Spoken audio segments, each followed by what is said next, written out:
হাঁটাই দেখো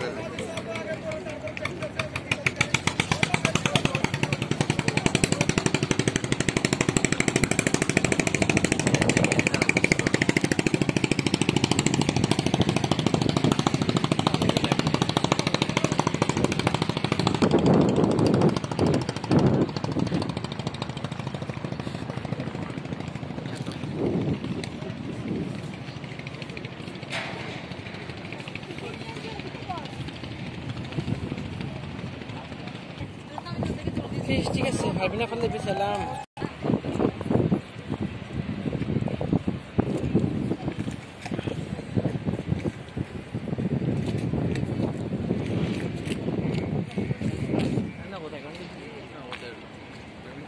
এটা হচ্ছে কর্ণফুলী নদী চট্টগ্রাম ওয়াটার বাস টার্মিনাল।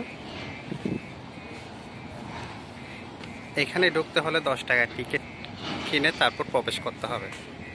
সাধারণত শুক্রবারে এখানে দর্শনার্থীদের ভিড় বেশি থাকে, অন্যান্য দিনে তেমন একটা ঝাঁকজমক থাকে না।